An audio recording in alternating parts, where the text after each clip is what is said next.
Okay dear students, good evening. How are you? आप लोग अच्छे होंगे, उत्साह में होंगे, चीजों को समझ रहे होंगे। मेरे मेथड को कभी भी इग्नोर मत करना। ये मेथड सबसे शर्तिया मेथड है और ये तुमको पूरे सोशल साइंस में कॉन्फिडेंस को डेवलप करेगा। अब आपको देखना है कि दुनिया कैसे बदल रही है।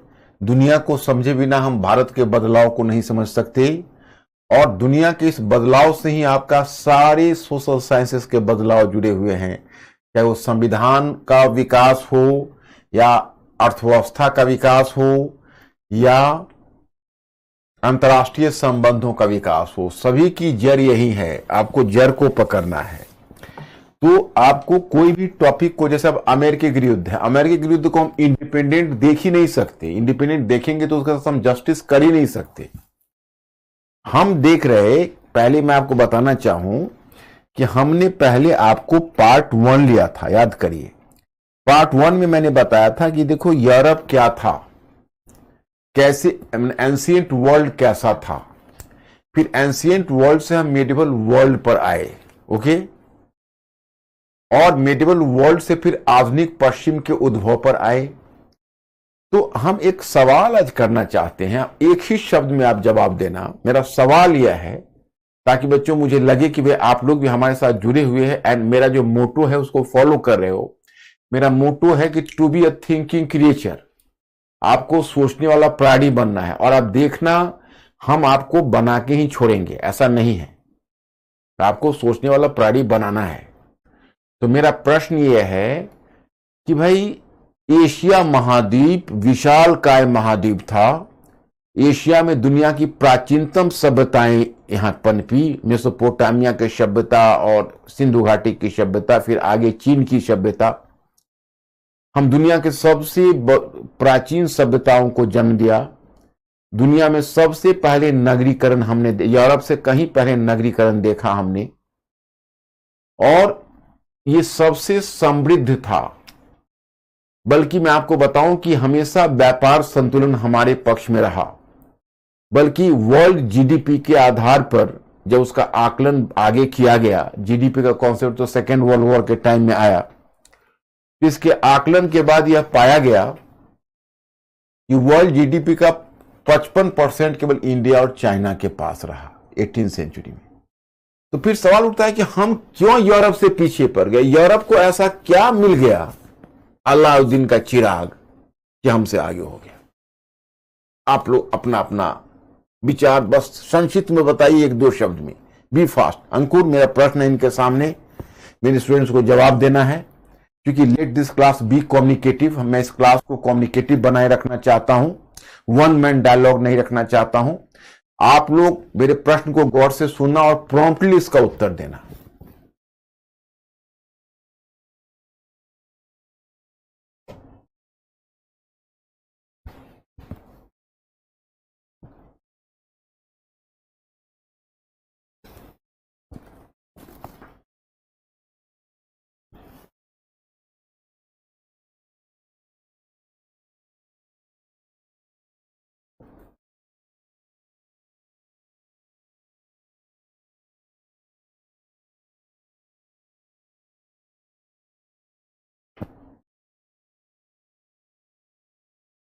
Mister Ankur, reply my question, I am just waiting for the answer. कुछ बच्चे कह रहे हैं कि अमेरिका कॉलोनी मिला। इंडिया का नाम अभी मत लीजिए, इंडिया कॉलोनी बाद में बना है। आपके प्रश्न का बस केवल कोई अगर ऐसा पूछे तो आप एक जवाब दे देना कि बेसिकली ब्रिटेन को अलाउद्दीन का चिराग हाथ लगा, वो था अमेरिका का संसाधन। अमेरिका से जो से कीमती जो धातु मिले, उसी से वह पूर्वी व्यापार को सस्टेन कर सका। मैं आपसे यही उम्मीद करता हूं और लगभग आपने वही जवाब दिया। क्या अंकुर, क्या जवाब है मेरे स्टूडेंट्स का? ये लोग स्मार्ट हैं, समझदार हैं, जरूर हमारे प्रश्न का सही जवाब दिए होंगे। ये मैक्सिमम अमेरिका लिखा, maximum America. Okay, very good, आप लोग बहुत अच्छा समझ रहे हो।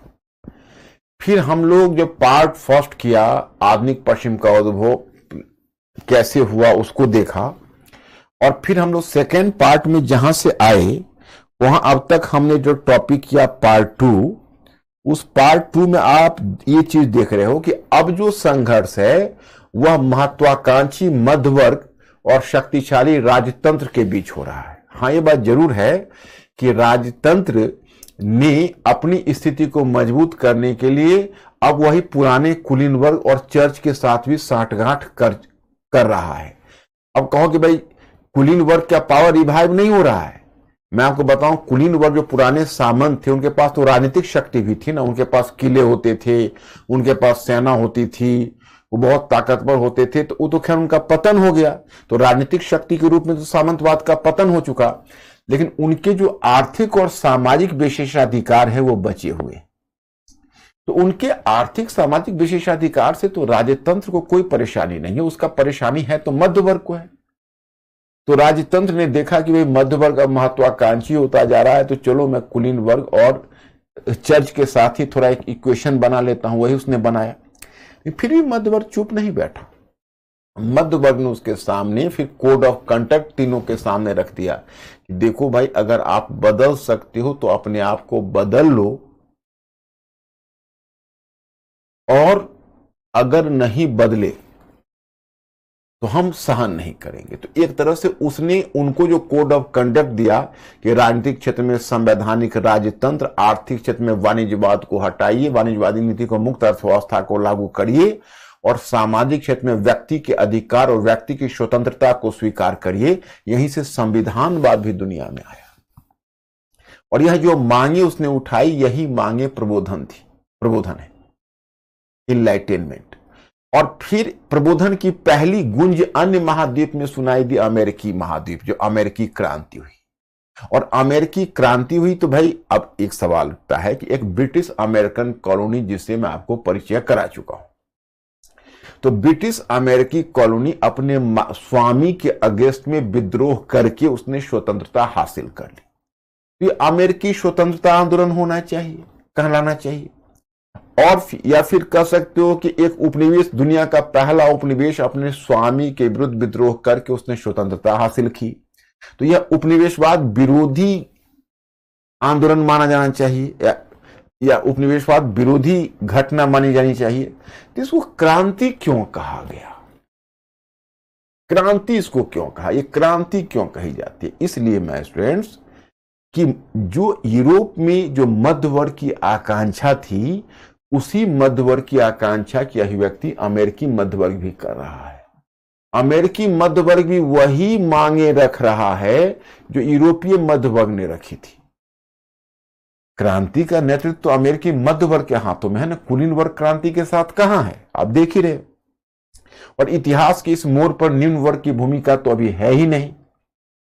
और जो मध्य वर्ग है वो मध्य वर्ग बेसिकली वो राजनीति, मतलब वो अपनी महत्वाकांक्षा को व्यक्त कर रहा है। और जो ब्रिटेन के साथ उसका संघर्ष हो रहा है माय स्टूडेंट्स, यह केवल एक मतलब अमेरिकी लोगों की या अमेरिकी, अब कह सकते हो कि एक कॉलोनी की या एक उपनिवेश की अपनी मातृ देश के विरुद्ध विद्रोह नहीं है। यह ब्रिटिश अमेरिकी उपनिवेश के मध्य वर्ग की ब्रिटेन के राजतंत्र जॉर्ज तृतीय के विरुद्ध भी विद्रोह है। इसलिए जब अमेरिकी क्रांति हुई तो पूरे यूरोप के मध्य वर्ग ने ताली बजाकर उसका स्वागत किया। तो मुझे लगता है कि यहां तक तो आप लोगों को क्लियर हो गया होगा। अब हम अमेरिकी गृहयुद्ध में आना चाहेंगे। तो देखो, अब अगर तुम हमको क्रोनोलॉजी वाइज कहोगे तो हमारा इसमें टॉपिक होना था पहला प्रबोधन, फिर अमेरिकी क्रांति, और अमेरिकी क्रांति से सीधा फ्रांस की क्रांति जुड़ती है। अमेरिकी क्रांति से सीधा फ्रांस की क्रांति जुड़ती। तो वहां से हमको आ जाने, इसमें हमने अमेरिकी गृहयुद्ध को इसलिए डाल दिया, या कहोगे भाई अमेरिकी गृहयुद्ध घटना अलग है, वो तो आपने टाइम पीरियड देखा 1861 से 65। तो अमेरिकी क्रांति 18वीं सदी के अंत में घटित हुई, और 18वीं सदी के अंत, 18वीं सदी के अंत में 1776 में शुरू, 1783 में उसको स्वतंत्रता मिल गई 13 उपनिवेशों को, और 1787-89 में उसने एक संविधान भी बना लिया और एक आधुनिक राष्ट्र के रूप में ढल गया। तो 89 तक वहां कहानी समाप्त है, और 89 से फ्रांस की कहानी शुरू हो जाती है। तो सीधा अमेरिकी क्रांति से फ्रांस की क्रांति जुड़ती है, जो हम आगे जोड़कर भी आपको दिखाएंगे। लेकिन बीच में अमेरिकी गृहयुद्ध को लाने का मतलब यह है कि अमेरिकी गृहयुद्ध अमेरिकी क्रांति का एक सीक्वल है। अमेरिकी गृहयुद्ध को हम दूसरी अमेरिकी क्रांति भी कहते हैं, क्योंकि जो अमेरिकी गृहयुद्ध है उसने अमेरिकी क्रांति के अधूरे एजेंडे को पूरा किया। कैसे? तो वही आप पहले देखते हो। देखिए, अधूरे एजेंडे को पूरा करने का प्रयास।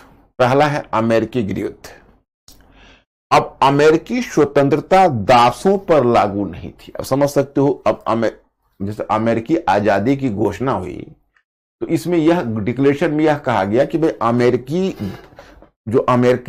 उपनिवेशों को जो आजादी मिली है, यह आजादी दासों पर लागू नहीं होगी। ओके, तो चलिए, ये आजादी दासों पर लागू नहीं होगी, तो फिर ये स्वतंत्रता का मतलब क्या है? ये स्वतंत्रता की घोषणा क्या है? एक तरफ आप देखते हो बोस्टन, मैसाचुसेट्स और फिलाडेल्फिया में लोग स्वतंत्रता की घोषणा पर घंटे बजा रहे हैं, खुशियां मना रहे हैं, लेकिन इन खुशियों से दासों को क्या लेना देना है? कि अमेरिकी स्वतंत्रता दासों पर कहां लागू होती? दूसरा, अमेरिकी संघ आंतरिक रूप में विभाजित, क्योंकि अमेरिकी कांग्रेस में दास राज्यों की स्थिति अधिक मजबूत। मैंने आपको बताया था जब संविधान बना तो दास राज्यों ने क्या कहा कि देखिए, ऐसा है कि प्रतिनिधि सभा में, हाउस ऑफ कॉमन्स में, कल हम लोगों के बीच तय हुआ था, आप लोग उसको नहीं भूले होंगे, कि भाई जो दास राज्य, जो दक्षिणी अमेरिका के दास राज्य थे, उनका कहना था कि दासों की गणना भी होगी प्रतिनिधि सभा के मेंबर्स की संख्या के निर्धारण में, दासों की गणना भी करनी होगी। इसमें इसका फायदा उनको ये मिलता था कि आपस में जितने दास राज्य हैं वो सीनेट में तो कोई दाल नहीं गलने वाली किसी की, जो सीनेट में सभी को 2 ही मेंबर भेजना है। खैर, वहां भी तो एक फेलो फीलिंग तो बन ही जाता था। अब सीनेट के मेंबर जो दास राज्य से आएंगे वो आपस में हाथ हिलाएंगे कि भाई हम लोग भाई भाई हैं।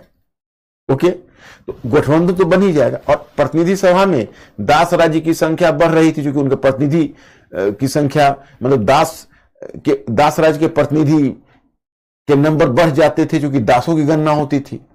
तो यह भी एक समस्या थी जिसको दूर किया जाना था। और तीसरा था कि संयुक्त अमेरिका आर्थिक रूप में विभाजित था। अब देखो, ये अमेरिका आर्थिक रूप में विभाजित है तो क्यों? तो ये औद्योगिक, ये अमेरिका में औद्योगिकरण चल रहा है इसमें, और यहां पर बागवानी खेती, मतलब यहां पर तंबाकू, कपास आदि खेती है, यहां पर खेती है, दासों पर आधारित खेती है, और यहां पर औद्योगिकरण है।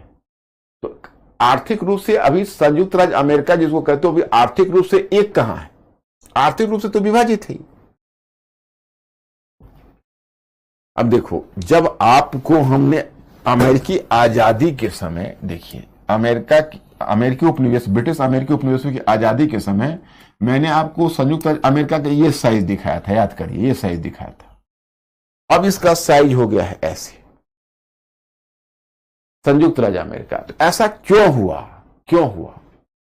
तो मैं आपको बताना चाहता कि जैसे संयुक्त राज्य अमेरिका पश्चिम की तरफ विस्तार कर रहा था, यहां से कैसे? तो कुछ क्षेत्र को जीत रहा था, वहां से रेड इंडियंस को भगाकर गैर आबाद भूमि को आबाद कर रहा था। कनाडा पहले ही छीन लिया था, तो कनाडा तो खैर अलग है। और आप देखते हो कि पश्चिम की तरफ जो जहां रेड इंडियंस थे उनको विस्थापित करके और उनको हटाकर नए नए क्षेत्र को शामिल कर रहा था अपने में। कुछ क्षेत्र को परचेज भी कर रहा था, जैसे लुसियाना वगैरह जैसे कुछ क्षेत्र है उसको कुछ परचेज भी कर रहा था। तो इस तरह से तुम देखते हो कि धीरे धीरे इसको, उसने एक नारा दिया था उस समय अमेरिकी नेताओं ने, manifest destiny. Manifest destiny, manifest destiny का हिंदी में मतलब होता है अपने भाग्य के साथ साक्षात्कार करो। मतलब कि पश्चिम की तरफ वो अनवरत विस्तार कर रहे थे और नारा दे रहे थे मैनिफेस्ट डेस्टिनी। मैनिफेस्ट डेस्टिनी का मतलब है अपने भाग्य से साक्षात्कार करो। और अगर एक तरह से आप देखेंगे तो जो संयुक्त राज्य अमेरिका की पश्चिम की तरफ विस्तार है उसको in the history of the world में आप लार्जेस्ट लैंड ग्रैबिंग मूवमेंट कर सकते हैं। लार्जेस्ट लैंड ग्रैबिंग मूवमेंट मतलब इतनी बड़ी मात्रा में लैंड को ग्रैब किया इन्होंने जो आज तक किसी ने नहीं किया हो। इतने नए नए क्षेत्रों पर, जैसे अमेरिकी लोग हैं, जब वो कोई गलत काम भी कर रहे होते तो उसमें विचारधारा की पूट दे देते हैं।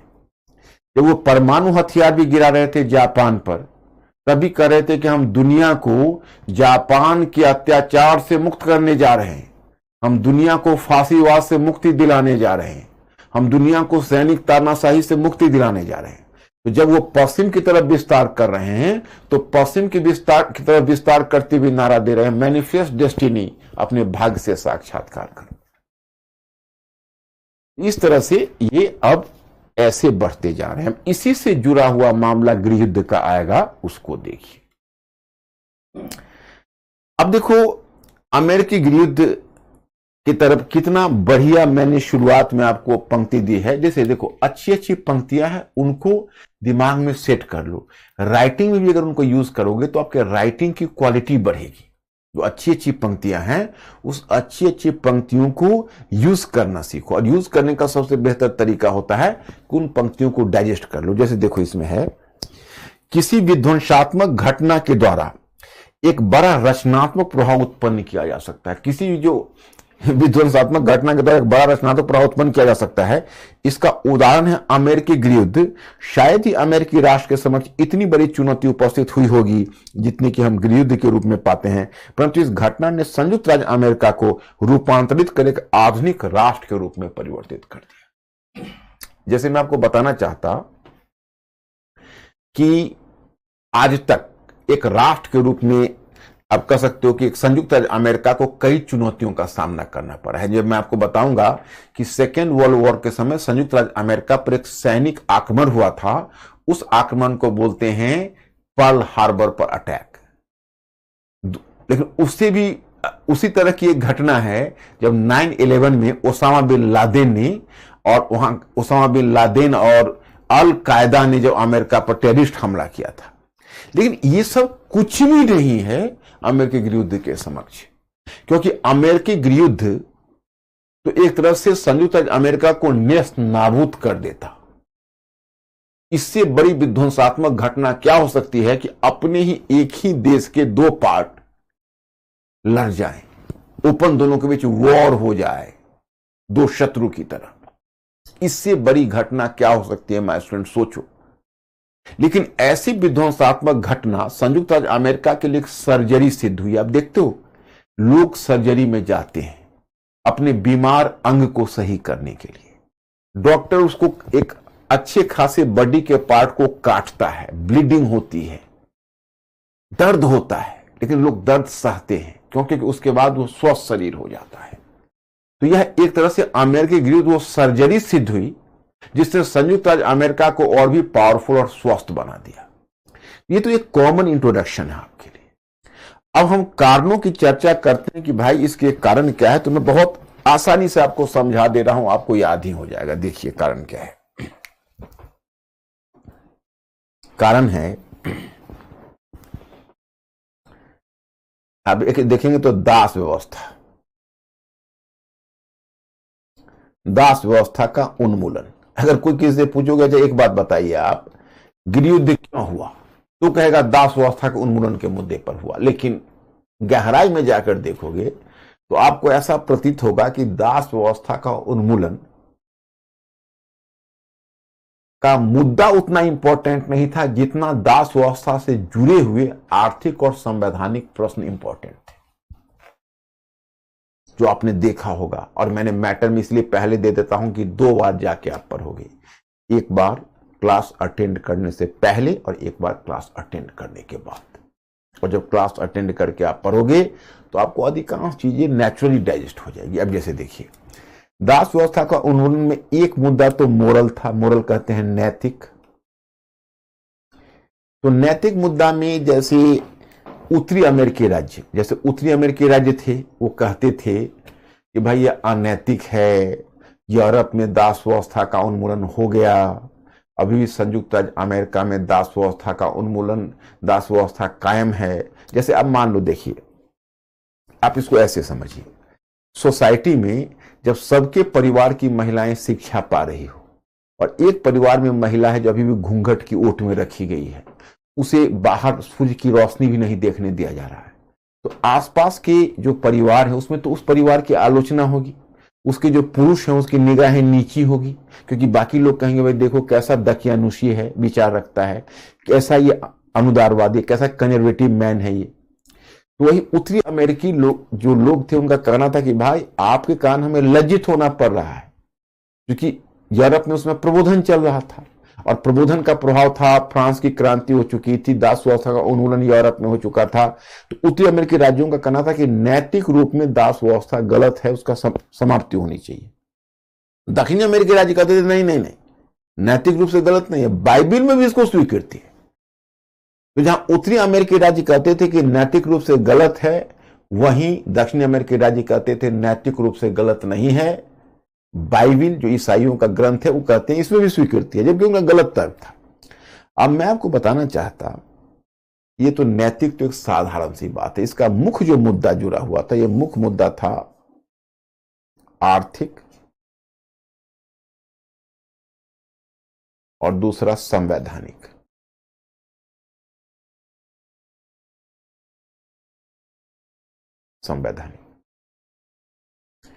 अब आर्थिक मुद्दा था और संवैधानिक मुद्दा था। तो आर्थिक मुद्दा दोनों मुद्दे बड़े इंपॉर्टेंट थे। अब देखो ये मुद्दा क्या था। जैसे आर्थिक में ये था कि उत्तरी अमेरिकी जो राज्य थे, उत्तरी अमेरिकी राज्य, वहां पर औद्योगिकरण आरंभ हो चुका था, औद्योगिकरण चल रहा था, इंडस्ट्रियलाइजेशन, इंडस्ट्री स्थापित हो रहे थे। और दक्षिणी अमेरिकी राज्य थे, तो दक्षिणी अमेरिकी राज्य में अभी भी बागवानी खेती थी। बागवानी खेती में जैसे कपास था, जैसे तंबाकू था, तो इस तरह की नकदी फसलों की खेती होती थी।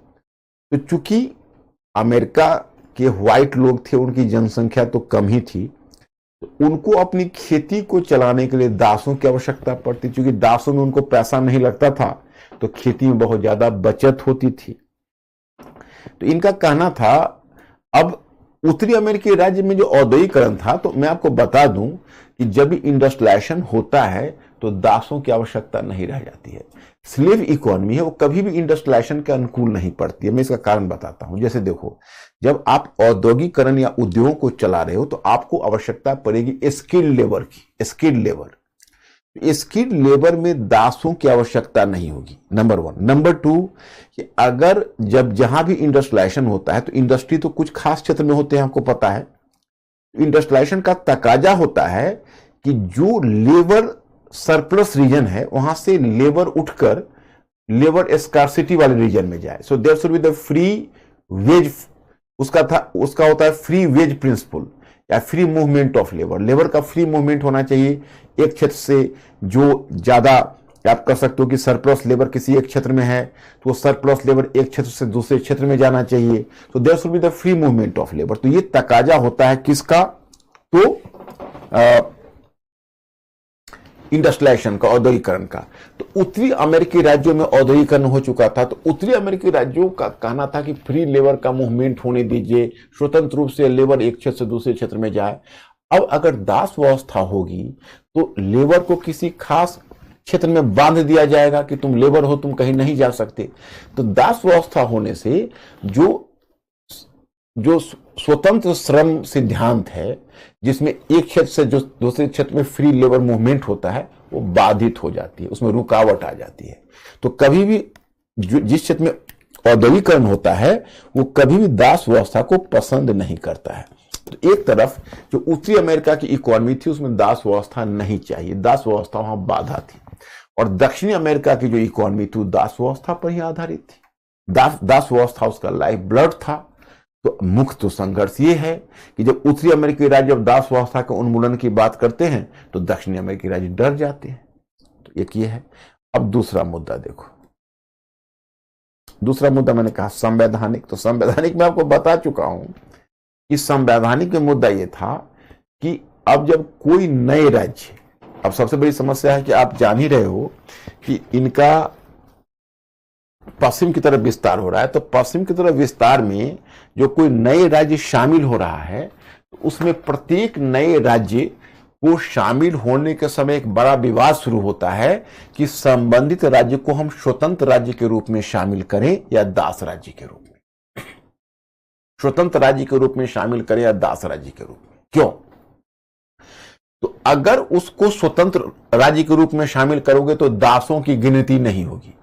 अगर दास राज्य के रूप में शामिल करोगे तो उनके दासों की गिनती होगी। और कल मैं आपको बता चुका हूं संविधान में कि दासों का जो वजन है, माने वैल्यू है, वो 3/5 होगा। माने 5 दास 3 फ्री सिटीजन के बराबर होगा। उस आधार पर उसकी गिनती करके, और हाउस ऑफ रिप्रेजेंटेटिव्स में, मतलब कि प्रतिनिधि सभा में, उसको उतनी सीटें ज्यादा मिलेगी दासों के आधार पर। मतलब प्रतिनिधि सभा में जो उनको सीटें आवंटित होगी उसमें दासों की गणना भी शामिल होगी। तो ये बात उत्तरी अमेरिकी राज्यों को बड़ी बुरी लगती थी कि भाई ऐसे में तो दास राज्य आप जितने हो तो आपके प्रतिनिधि तो प्रतिनिधि सभा में बढ़ जाएंगे, हाउस ऑफ रिप्रेजेंटेटिव्स में बढ़ जाएंगे। इसलिए जब भी कोई नया भूभाग शामिल होने लगता था तो एक हल्ला मचता था उत्तरी अमेरिकी राज्य और दक्षिण अमेरिकी राज्यों में। उत्तरी अमेरिकी राज्य कहते थे उनको आप स्वतंत्र राज्य के रूप में शामिल करिए, और दक्षिणी अमेरिकी राज्य कहते थे उन्हें आप दास राज्य के रूप में शामिल करिए। तो दोनों के बीच एक बड़ा विवाद शुरू होता था जब कोई नया भूभाग शामिल होता था। ओके, तो नए भूभाग को शामिल होने के बाद दोनों के बीच एक लंबा विवाद शुरू हो जाता था, स्वतंत्र राज्य और दास राज्यों के बीच। तो इसलिए जैसे आप देखो कैलिफोर्निया का, जैसे टेक्सास का विलय हुआ, कैलिफोर्निया का विलय हुआ, तो वहां भी विवाद हुआ। फिर उसी प्रकार से देखो आप कैलिफोर्निया का विलय हुआ था, वहां भी विवाद हुआ। फिर एक यहां पर देखेगा नेब्रास्का, ओके, और यहां पर मिलेगा कंसास। तो कंसास और नेब्रास्का है, तो कंसास और नेब्रास्का में जब उसका विलय हुआ तो उसमें भी एक बड़ा विवाद शुरू हो गया कि भाई दास राज्य के रूप में शामिल करो या स्वतंत्र राज्य के रूप में। हालांकि बीच बीच में पंचायत भी होती थी। जैसे अब 1820 में एक अमेरिकी राजनीतिक नेता था, उसका नाम था हेनरी क्ले। तो उसने पंचायत की थी कि देखो इस सीमा से उत्तर में जो राज्य शामिल होगा वो स्वतंत्र राज्य होगा, और इस सीमा से दक्षिण में होगा वो दास राज्य होगा। लेकिन उससे पंचायत से बात बनी नहीं।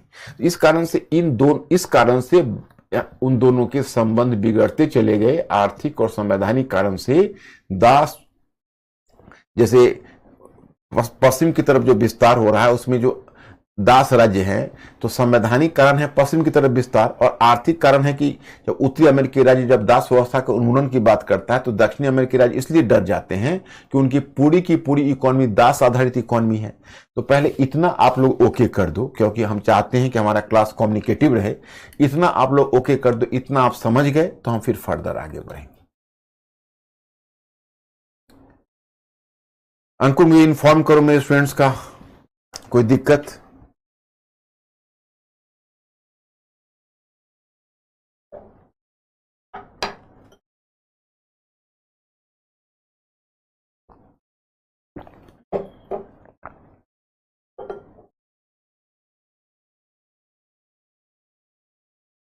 ओके, तो ये 2 मुद्दे हो गए। अब मैं आपको फिर दूसरी तरफ ले चलता हूं।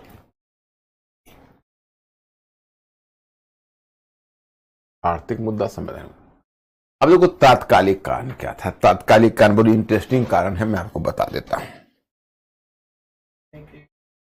बताइए आज का अर्थ यहाँ पे। अरे भाई संजीव, इतना लेट तुम अर्थ पूछ रहे हो। हम कितना पहले तुमको अर्थ बता चुके हैं कि देखो, तुम अगर उत्तरी और दक्षिणी राज्य का अर्थ संजीव अभी तुम जानना चाह रहे हो तो ये तो बड़े मतलब आश्चर्य की बात मेरे लिए है। यहां पर तो शायद कोई, इसको क्यों रखी हो अंकुर, इससे चाहता वो मैप रख देता। हाँ ये है देखो, चलो अब देखिए। जैसे सारे लोग। देखो, ये हुआ उत्तरी अमेरिका। संजीव सुन लो, ये है उत्तरी अमेरिका। आप सभी लोग सुन लीजिए। आप लोग जितना ब्रिलियंट क्वेश्चन का आंसर देते हैं, ऐसा कंफ्यूजन होना ही नहीं चाहिए। और ये हुआ उत्तरी अमेरिका, और एक उसका दक्षिणी जो अमेरिका का भाग है उसको कहते हैं दक्षिणी अमेरिका या लैटिन अमेरिका, जहां आज ब्राजील है, जहां अर्जेंटीना है, अब देख ही रहे हो, जहां इक्वेडोर है, ये सब जो रीजन जहां आप देख रहे हो, बोलीविया है, वो सब क्या है? दक्षिणी अमेरिका है। तो उत्तरी अमेरिका और दक्षिणी अमेरिका ये दोनों अलग अलग महाद्वीप हैं, हम उसकी बात नहीं कर रहे। हम ये 13 जो उपनिवेश हैं और 13 के बाद जो इधर उनका विस्तार हो रहा है, तो जो इसको हम कहते हैं यूएसए, संयुक्त राज्य अमेरिका इसका नाम देते हैं। तो संयुक्त राज्य अमेरिका में उत्तरी भाग और संयुक्त राज्य अमेरिका का दक्षिणी भाग, उत्तरी और दक्षिणी अमेरिका नहीं संजीव, संयुक्त राज्य अमेरिका का उत्तरी भाग और संयुक्त राज्य अमेरिका का दक्षिणी भाग। तो जब हम कहते हैं उत्तरी अमेरिकी राज्य और दक्षिणी अमेरिकी राज्य, तो उसका मतलब यहां पर आप तुम यही समझना गृह युद्ध के संदर्भ में कि संयुक्त राज्य अमेरिका के उत्तरी राज्य, अगर तुमको दिक्कत हो तो हम कहेंगे यूएसए के उत्तरी राज्य ऐसा कर रहे थे और यूएसए के दक्षिणी राज्य ऐसा कर रहे थे, परंतु वैसे कंफ्यूजन में मत पड़ना जो क्वेश्चन तुमने किया है। और अंकुर लोग ओके हैं, सब समझ रहे हैं? Yes. कोई प्रॉब्लम तो नहीं है? अब देखिए, अब मैं आपको तत्काल प्रॉब्लम बताता हूं क्या है।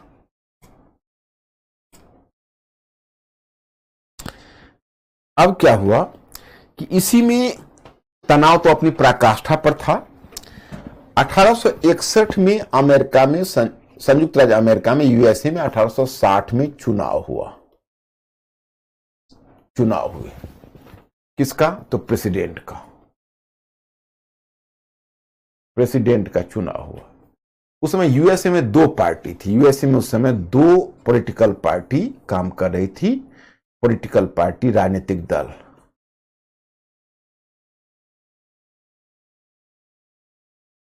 एक थी रिपब्लिकन पार्टी,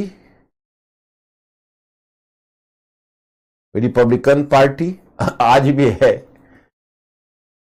और दूसरी थी डेमोक्रेटिक पार्टी।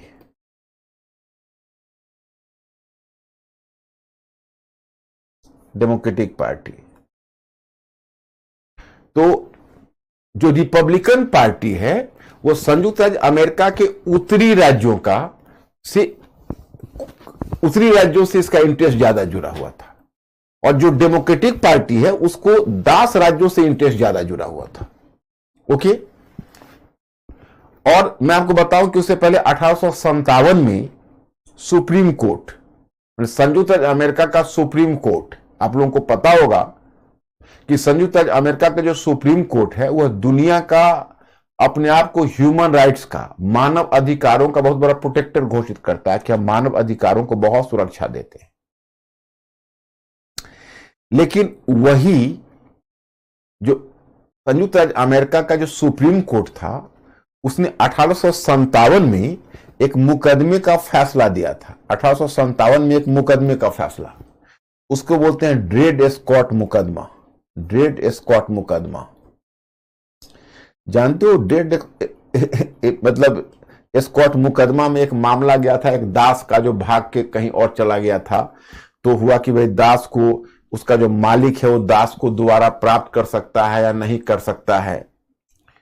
तो सुप्रीम कोर्ट का उस मुकदमा का फैसला देखकर तुम चकित रह जाओगे। सुप्रीम कोर्ट जो मुकदमा का फैसला दिया है वो देता है, वो कहता है कि देखिए,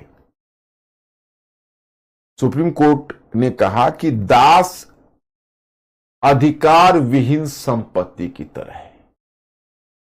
वो मतलब वो दास को मानव नहीं माना, उसके अधिकारों की बात नहीं कहा, वो तो संपत्ति है, दास पर उसके मालिक का अधिकार है। ये सुप्रीम कोर्ट का फैसला है। जो सुप्रीम कोर्ट उस दिन के फैसले से आज लज्जित होता होगा, क्योंकि आज दुनिया का अपने आप को ह्यूमन राइट्स का सबसे बड़ा प्रोटेक्टर कहता है। ये जो रिपब्लिकन पार्टी है, रिपब्लिकन पार्टी उत्तर अमेरिकी राज्य हैं, वो उत्तरी अमेरिकी राज्यों की, उत्तरी अमेरिकी राज्य मतलब है कि संयुक्त राज्य अमेरिका के जो उत्तरी राज्य हैं उसके हितों का प्रतिनिधित्व कर रहा है, और डेमोक्रेटिक पार्टी दक्षिणी अमेरिका के 10 राज्यों का प्रतिनिधित्व कर रहा है। अब मैं स्टूडेंट्स, मेरा क्वेश्चन है कि आपको क्या लगता है कि दोनों में प्रोग्रेसिव ज्यादा कौन है, रिपब्लिकन या डेमोक्रेटिक? मतलब कौन ज्यादा प्रोग्रेसिव है, मतलब दोनों में आपको ज्यादा प्रगतिशील कौन पार्टी दिखती है, रिपब्लिकन या डेमोक्रेटिक? बी फास्ट, जल्दी, क्योंकि मैं चाहता हूं कि आपसे हमारा कम्युनिकेशन बने और आपको भी मेंटली अलर्ट रखूं। मैंने क्या कहा कि 80 मिनट मुझे आपका फुल अटेंशन चाहिए।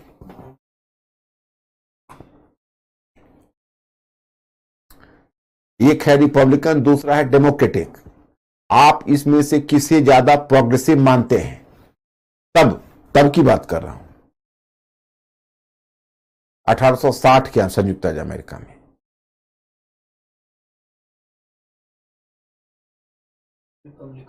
Republican, yes, good, you are smart enough to answer my question. लेकिन अब मेरा फिर दूसरा क्वेश्चन है, रुक जाइए 1 मिनट, अभी चल ही रहा है उन लोगों का, रिपब्लिकन डेमोक्रेटिक, क्या बोल रहे हैं? रिपब्लिकन। अब मेरा दूसरा क्वेश्चन है, ध्यान से सुनिए। आज वर्तमान में रिपब्लिकन पार्टी और डेमोक्रेटिक पार्टी, रिपब्लिकन पार्टी के डोनाल्ड ट्रंप थे जो गए, और डेमोक्रेटिक पार्टी के जो बाइडेन है। और इससे पहले आपने देखा था कि डेमोक्रेटिक पार्टी से बराक ओबामा थे, रिपब्लिकन पार्टी से जॉर्ज डब्ल्यू बुश थे। आज की तारीख में संयुक्त राज्य अमेरिका में डेमोक्रेटिक और रिपब्लिकन में कौन ज्यादा प्रोग्रेसिव आपको लगता है? सेम है या अलग हो चुका है?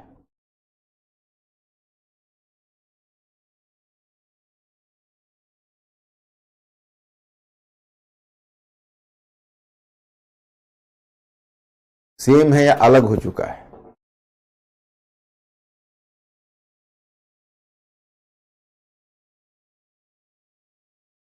डेमोक्रेटिक, आज डेमोक्रेटिक ज्यादा प्रोग्रेसिव। तुम लोग समझदार लोग हो, बहुत कॉन्फिडेंस आता है जब मैं तुमसे पूछता हूं, तुम लोग उत्तर देते हो तो बहुत कॉन्फिडेंस आता है। फिर मुझे लगता है कि मैं तुम लोगों को सोचने वाला प्राणी बनाने में बहुत हद तक कामयाब रहा हूं और आगे भी रहूंगा।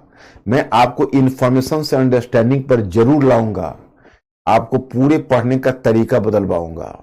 देखिए, ये जो रिपब्लिकन पार्टी है, दैट इज करेक्ट। जो रिपब्लिकन पार्टी है, यह पार्टी अपने आप में बहुत इंपॉर्टेंट, मतलब आज कन्जर्वेटिव है। आज डेमोक्रेटिक पार्टी ज्यादा प्रोग्रेसिव है। बराक ओबामा का आप जानते हो कि मेडिकेयर उसने लागू करवा दिया पूरा अमेरिका में, मेडिकल सबको इंश्योरेंस दिलवाया था, मेडिकेयर, तो उसको ओबामा केयर भी बोलते हैं। तो खैर नहीं, मैं पॉइंट इज कि उस समय रिपब्लिकन पार्टी ज्यादा प्रोग्रेसिव था। और रिपब्लिकन पार्टी का एक उम्मीदवार 1860 में जो रिपब्लिकन पार्टी ने अपना उम्मीदवार चुना, वो था अब्राहम लिंकन। मतलब वो रिपब्लिकन पार्टी का उम्मीदवार बना, अब्राहम लिंकन। अब मैं आपको बताऊं कि जो रिपब्लिकन पार्टी उत्तरी अमेरिकी राज्यों, मतलब संयुक्त राज्य अमेरिका के उत्तरी राज्यों का प्रतिनिधित्व कर रहा है। और उत्तरी अमेरिकी राज्यों के हितों में 2 बातें हैं, एक दास व्यवस्था का उन्मूलन हो जो औद्योगिकरण चाहता है, और दूसरा उत्तरी अमेरिकी राज्य ये चाहते थे कि हमारे उद्योगों को संरक्षण मिले। उद्योगों का संरक्षण मिले का मतलब तो समझते हो, जैसे मतलब संयुक्त राज्य अमेरिका के उत्तरी भाग में औद्योगिकरण आरंभ हो चुका था, इंडस्ट्रियलाइजेशन शुरू हो चुका था। तो इंडस्ट्रियलाइजेशन शुरू होने का मतलब है कि उनकी प्रतिस्पर्धा, और उनके पास जहाजरानी भी थी, शिपिंग इंडस्ट्री भी थी।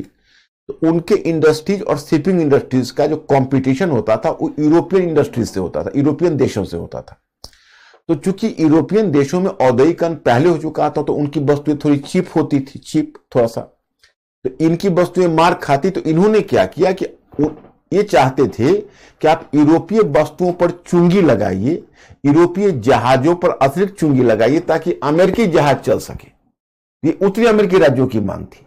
दक्षिणी अमेरिकी राज्य कहते थे काहे को, हमें क्या पड़ी है, कंपटीशन होने दीजिए, आपके उद्योग को संरक्षण मिलेगा, उससे हमें क्या फायदा है। क्योंकि जो दक्षिणी अमेरिकी राज्य थे वो अपने बागवानी उत्पाद जहाजों में भेजते थे, निर्यात करते थे। तो उनको लगता था कि अगर कंपटीशन चलता रहेगा तो हमारे तो दोनों हाथ में लड्डू है। कंपटीशन के कारण अमेरिकी जहाज हैं, अमेरिकी जहाजानी उद्योग के मालिक भी अपने भारी शुल्क को कम रखेंगे और यूरोपीय वाले भी कम रखेंगे। हमको जो सूट करेगा हम उस जहाज को करेंगे। और उत्तरी अमेरिकी राज्य कहते थे भाई संयुक्त राज्य अमेरिका हम लोग एक राष्ट्र के हैं, तो हमारे उद्योगों को संरक्षण मिले।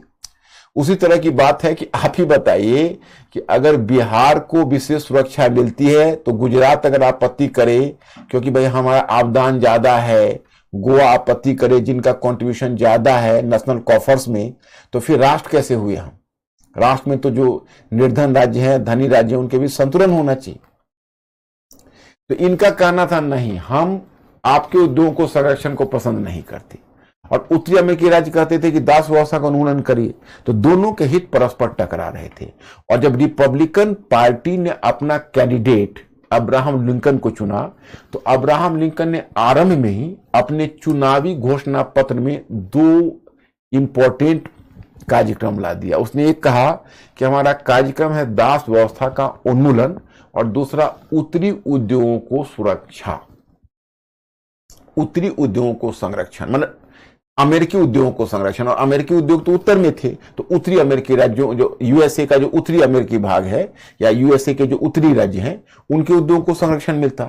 तो इन दोनों बातों से दक्षिणी राज्यों को आपत्ति थी। खैर चलो, दक्षिणी अमेरिका जो यूएसए के दक्षिणी राज्य थे वो इस बात से संतुष्ट थे कि चलो कोई बात नहीं, कोई बात नहीं, क्योंकि उनको इस बात का विश्वास था कि चूंकि बहुमत डेमोक्रेटिक पार्टी को मिलने वाली थी, तो जानते थे कि रिपब्लिकन पार्टी आगामी चुनाव में हारने वाली है और डेमोक्रेटिक पार्टी की सरकार बनने वाली है, इसलिए वो आश्वस्त थे। अब्राहम लिंकन व्यक्तिगत तौर पर दास व्यवस्था को नापसंद भी करता था। एक बार उसने कहा था कि अगर दास व्यवस्था गलत नहीं है तो कुछ भी गलत नहीं है, अरे गलत है। दूसरी तरफ उसने कहा था कि विभाजित संयुक्त राज्य अमेरिका नहीं चल सकता, आधा दास और आधा स्वतंत्र अमेरिका, संयुक्त राज्य अमेरिका खड़ा नहीं रह सकता, ये आधा आधा नहीं चलेगा, पूरी तरह से दास व्यवस्था का उन्मूलन होना चाहिए। इसलिए ये क्लियर हो गया था कि अब्राहम लिंकन की जीत मतलब दास व्यवस्था का उन्मूलन। 1860 में जो चुनाव हुआ तो बहुत बड़ा मिरेकल हो गया, जैसे डोनाल्ड ट्रंप के चुनाव में अब्राहम लिंकन ने सरप्राइज दे दिया। किसी कारण से डेमोक्रेटिक पार्टी में फूट पड़ गई तो चुनाव रिपब्लिकन पार्टी ने जीत लिया और अब्राहम लिंकन अब प्रेसिडेंट बनने वाले थे। लेकिन आपने गौर किया होगा, क्योंकि आप तो कम से कम जो अभी हाल में जो बाइडेन का चुनाव हुआ है उस पर हो सकता है आपकी नजर हो, तो आपने गौर किया होगा कि डोनाल्ड ट्रंप जब चुनाव हारा था तो उसके बाद कुछ महीनों तक वो रहा और फिर जो बाइडेन को सत्ता आगे मिली। तो क्या होता है कि 4 वर्ष उनका टेन्योर होता है, उसमें क्या होता है कि पहले ही एक प्रेसिडेंट का चुनाव करके रख लिया जाता है ताकि समय टेन्योर पूरा होने से पहले, और 1 आध महीने में जब उनका टेन्योर पूरा होने वाला होता है तो इनको शपथ ग्रहण कराई जाती है। उस समय जो प्रेसिडेंट अमेरिका का आउटगोइंग प्रेसिडेंट था वो था बुकानन, और अब्राहम लिंकन आने वाला था। अभी बुकानन ही प्रेसिडेंट था, अब्राहम लिंकन चुनाव जीता, अभी उसने शपथ ग्रहण भी नहीं किया, मतलब अभी उसने ओथ टेकिंग भी नहीं किया था, तभी दक्षिणी अमेरिकी राज्य में, मतलब यही आप मान के चलिए कि जो साउदर्न अमेरिकन राज्य हैं उसमें ये जितना आपको दिख रहा है स्लेव स्टेट्स, उसमें से धीरे धीरे सब खिसकना शुरू हुआ और दक्षिणी कैरोलिना स्वतंत्रता की घोषणा कर दी। फिर एक दूसरे ने घोषणा की, तो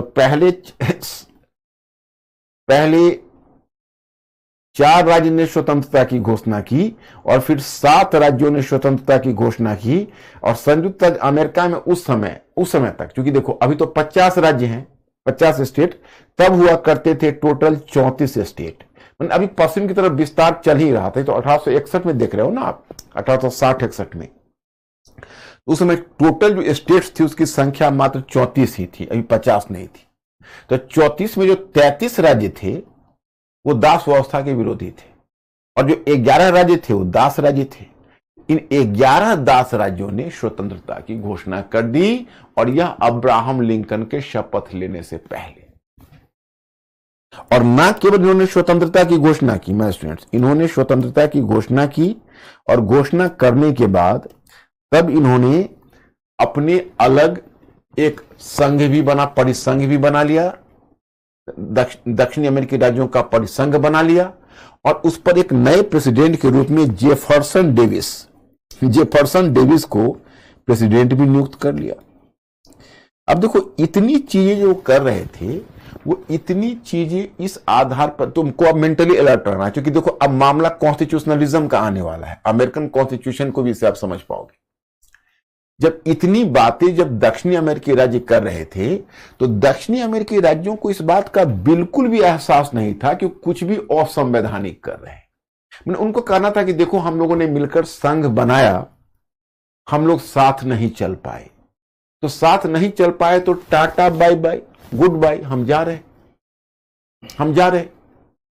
अब आपको अपना मुबारक हो, हम निकले। तो एक्चुअली ये जो राज्य थे जिन्होंने स्वतंत्रता की घोषणा की थी, उन्होंने जो संविधान की अवधारणा रखी थी, वो संविधान की अवधारणा थी जिसको कहते हैं राज्य संप्रभुता की अवधारणा। इन्होंने विश्वास प्रकट किया था राज्य संप्रभुता की अवधारणा। वो हम ज्यादा लिख दिए, कितना लिख दिए, कितना लिख दिया यार? हाँ, जैसे टोटल 34 है, राइट। तो 34 में 11 है दास राज्य और बाकी जो है वो 23 है, ठीक है। हमें लगता है 34 लिख दिया था मिस्टेकनली। सही कहा, सही कौन सा? तो 23 अलग है और 11 है, 11 राज्य हैं, वो 11 राज्य दास राज्य हैं। जो जिन्होंने स्वतंत्रता की घोषणा की, उन्होंने एक अलग परिसंघ की घोषणा की और जेफरसन डेविस के रूप में नए प्रेसिडेंट को भी बहाल कर दिया। अब ये जो सब काम कर रहे हैं, इनको थोड़ा भी एहसास नहीं कि हम गलत कर रहे हैं। इन्होंने राज्य संप्रभुता की अवधारणा रखी, उसको कहते हैं स्टेट सॉवेरेंटी। इन्होंने जो अवधारणा रखी, उस अवधारणा का नाम है स्टेट सॉवेरेंटी, मतलब राज्य ही संप्रभु है, संप्रभुता राज्य में निवास करती है। और अमेरिकी संघ के बारे में आपने तो इंडियन कॉन्स्टिट्यूशन भी पढ़ा है, आप जानते हो कि भारतीय संघ है वह विभाज्य राज्य का अविभाज्य संघ है, और अमेरिकी संघ था अविभाज्य राज्य का संघ था। मतलब राज्य को विभाज्य, राज्य को तो खैर आज भी अल्टर नहीं किया जा सकता, वहां राज्य पहले है। वहां का जो संघ का देखो ना, वहां संघ कैसे बना, आपस में बार्गेनिंग करके बना। और इंडिया में आपने क्या किया, ऑलरेडी यूनिफाइड था, उसको काट काट के हम लोगों ने उसको राज्य बनाया और नौटंकी की। आप देखिए राज्य को ही आप विकास देखिए। तो जब हमें मिला था ब्रिटिश, जब हमारे यहां बांट के गए थे, उस समय हम लोग कितने थे? 9 राज्य थे और 562 देसी रियासत थी। फिर हमने स्टेट जो ऑर्गेनाइजेशन किया 1956 में, मॉडर्न हिस्ट्री में तो मैंने बताया, तो कितने हुए? 14 राज्य हुए और 6 केंद्र शासित क्षेत्र हुए। फिर धीरे धीरे संख्या बढ़ते बढ़ते हमारी पहुंच गई 29 राज्य की, और 29 राज्य में फिर एक जम्मू कश्मीर को हटाया तो फिर 28 पर आ गए। इस तरह से हमारा जो चल रहा है, तो हमारा तो बदलाव होता रहा। आपका संविधान का अनुच्छेद 1 से 4 क्या है? राज्य का नाम बदल सकते हो, उसका आकार बदल सकते हो। बताओ ना, उत्तर प्रदेश से आपने उत्तराखंड को काट दिया, बिहार से झारखंड को काट के अलग कर दिया, आपने मध्य प्रदेश से छत्तीसगढ़ को काट कर अलग कर दिया। तो यहां तो जैसा चाहो राज्य का अस्तित्व ही समाप्त कर देते हैं लोग। अमेरिका में अविभाज्य है, उसको विभाजित नहीं किया जा सकता। तो इनका कहना था, जिन्होंने देश राज्य की घोषणा की थी, उन्होंने ये कहा कि देखिए ये अविभाज्य राज्य का संघ है, और सर इनका कहना था कि यहाँ राज्य संप्रभुता है और राज्य को निर्णय लेने की स्वतंत्रता है और राज्य निर्णय ले सकते हैं। तो राज्य ने निर्णय लिया और राज्य चला गया, बाय बाय, हम जा रहे। बुकानन जो प्रेसिडेंट था, देखो एक पद इंपॉर्टेंट होता है, पद से भी ज्यादा इंपॉर्टेंट होता है माय स्टूडेंट्स पद को धारण करने वाला। बुकानन के प्रेसिडेंट में वह एक्यूमेन नहीं था जो अब्राहम लिंकन में था। बुकानन उनके जाते हुए राज्यों को बोल रहा था, आप लोग जा रहे हैं, रह जाते तो कितना बढ़िया था, आप लोग जा रहे हैं, बहुत दुख हो रहा है, नहीं जाना चाहिए। मतलब उसको मनाने की कोशिश कर रहे थे। लेकिन कभी बुकानन ये नहीं कह रहे थे कि जो आप कर रहे हो वो असंवैधानिक है। और संविधान, देखो संविधान जब बनता है तब अलग चीज होती है, लेकिन संविधान को दिशा मिलती है पॉलिटी से। जो पॉलिटी है वो संविधान को दिशा देती है। अगर दो कंट्री को एक ही तरह के दो कंट्री है, एक ही संविधान दो कंट्री को गिफ्ट कर दिया जाए, तो दोनों संविधान की दिशा अलग अलग हो जाएगी पॉलिटी के कारण। एक ही संविधान बना, तो एक संविधान सभा 2 संविधान बनाए। अब देखो भारत का ही जो संविधान है, एक भारत को गिफ्ट करो, दूसरा पाकिस्तान को, तो पाकिस्तान में का संविधान पता नहीं तुरंत फेल कर जाएगा। तो पॉलिटी पर डिपेंड करता है। जैसे अब इंडिया में देखो, जब हमने ब्रिटिश वेस्टमिंस्टर मॉडल को अपनाया था और ब्रिटिश तर्ज पर ही हमने संविधान में इस बात को भेद छोड़ दिया था। अनुच्छेद 74 में हमने वहां पर नहीं लिखा था कि जो मंत्रिपरिषद है वह राष्ट्रपति को सलाह देगा, ये तो लिखा, लेकिन ये नहीं लिखा कि राष्ट्रपति मानने के लिए बाध्य है। ऐसा हमने किया है तो 42वां संविधान संशोधन में इंदिरा गांधी ने। तो उससे पहले मैं तुम लोगों को बता चुका हूं, मॉडर्न हिस्ट्री में आप लोग तो बहुत कुछ याद रखते हो। आपको याद होगा कि नीलम संजीव रेड्डी को प्रेसिडेंट के कैंडिडेट में जो खड़ा किया था संगठन कांग्रेस ने, तो क्या गेम प्लान था कि जब नीलम संजीव रेड्डी प्रेसिडेंट बन जाएंगे तो इंदिरा गांधी की सरकार को बर्खास्त कर देंगे। उस समय अगर नीलम संजीव रेड्डी जीत गए होते तो आज इंडिया में प्राइम मिनिस्टर और प्रेसिडेंट का रिलेशनशिप बदल गया होता। तो अगर उस समय बुकानन होते तो अमेरिकी संविधान की दिशा कुछ और हो जाती। लेकिन अब्राहम लिंकन ने तुरंत शपथ ग्रहण की और शपथ ग्रहण करने के बाद अब्राहम लिंकन ने सबसे पहले दक्षिण अमेरिकी राज्यों को चेताया कि देखिए आप जो कर रहे हैं बहुत असंवैधानिक है, अनकॉन्स्टिट्यूशनल है, राज्य संप्रभुता नहीं है। और आप इस बात को जान लीजिए कि अगर अमेरिका, संयुक्त राज्य अमेरिका अविभाज्य राज्यों का संघ है तो अविभाज्य राज्यों का अविभाज्य संघ है। अगर राज्य विभाजित नहीं हो सकता तो संघ भी विभाजित नहीं हो सकता। अगर आप संघ को विभाजित करोगे तो यह भी असंवैधानिक है। जानते हैं, उसने बड़ी चालाकी की। उसने सोचा कि अगर हम दास व्यवस्था के उन्मूलन के आधार पर हम दबाव डालेंगे तो हमारी स्थिति कमजोर पड़ जाएगी, क्योंकि उसका यह मानना था कि भाई दास व्यवस्था को तो सुप्रीम कोर्ट ने भी एक तरह से उसको लेजिटिमाइज कर दिया, उसको वैधता दे दी। तो दास व्यवस्था के आधार पर अगर हम गृह युद्ध या अगर हम युद्ध या संघर्ष करते हैं तो हमारा पोजीशन वहां पर अवैध हो जाएगा। तो उसने कहा कि देखिए दासों से हम दास के मुद्दे पर आपको नहीं कर रहे, वो अलग चीज है। सबसे बड़ा मुद्दा है कि क्या आपको संघ से अलग होने का अधिकार है। उसने कहा दास व्यवस्था में मैंने आपको क्या कहा है। और तब उसने एक बड़ा प्रैक्टिकल स्टेटमेंट दिया कि अगर हम दासों को मुक्त करके संघ को बचा सके तो हम ऐसा करेंगे। अगर हम दासों को ना मुक्त करके संघ को बचा सके तो हम ऐसा करेंगे। और अगर हम कुछ दासों को मुक्त करके और कुछ अन्य दासों को ना मुक्त करके संघ को बचा सके तो हम यह भी करेंगे। मतलब उसने कहा कि देखो दास व्यवस्था यहां प्रॉब्लम नहीं है, प्रॉब्लम यह है कि आपने जो असंवैधानिक हरकत की है तो हम आखिर संयुक्त राज्य अमेरिका के प्रेसिडेंट होने के नाते संविधान की रक्षा करना हमारा दायित्व है और इसलिए हम संविधान की रक्षा करेंगे। हम आपको अलाउ नहीं करेंगे कि आप यहां से इस संघ को तोड़ सकते हैं। जो आपने काम किया है वो संविधान सम्मत नहीं है, संविधान के द्वारा स्वीकृत नहीं। अब दक्षिण के राज्यों में खलबली मच गई। इसी पर हमको याद आता है कि जैसे राजमोहन गांधी, आपने नाम सुना होगा, ऑक्सफोर्ड यूनिवर्सिटी में कभी प्रोफेसर भी रहे थे, अभी रिटायर कर गए। वो गांधी जी के परपोते हैं, ग्रेट ग्रैंडसन। तो बड़े अच्छे स्कॉलर हैं, मैं उनका पढ़ता रहता हूं, बुक भी आती रहती है, तो मैं कई बुक से उनका सपोर्ट लिया है। बहुत अच्छे राजमोहन गांधी को मैं लाइक करता हूं as an author. Gopal Gandhi भी ऑथर अच्छे हैं और वो भी एक स्कॉलर हैं अभी, लेकिन गोपाल गांधी से राजमोहन गांधी की रचना को मैं ज्यादा लाइक करता हूं और उनको मैं ज्यादा पढ़ता हूं। गोपाल गांधी की भी एक रचना मैंने पढ़ी, लेकिन राजमोहन गांधी की मैंने कई रचनाएं पढ़ी। उसने एक बहुत बड़े 2009 में एक पुस्तक लिखी थी। 2009 में आप लोगों के तो 2009 सुनते हुए तो सोचते हो कि भाई मैं तो उसमें क्लास 4th 5th में पढ़ रहा हूँ। तो 2009 में मैंने पुस्तक पढ़ी थी। उसने लिखा कि the great revolt of 1857 and American civil war, a tale of two events. मतलब उसने 1857 का विद्रोह और American civil war, a tale of two event, दोनों का कॉम्पिटिटिव स्टडी किया।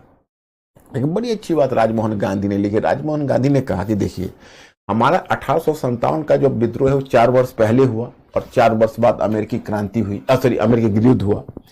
और दोनों में एक कॉमन फैक्टर था कि दोनों ब्रिटिश कॉलोनी ही रही थी, एक प्रेजेंट कॉलोनी थी और एक एक्स कॉलोनी थी। लेकिन उसने कहा कि देखिए मतलब 1857 का जो महाविद्रोह है उसमें तो हमने देखा कि लक्ष्मीबाई भी थी,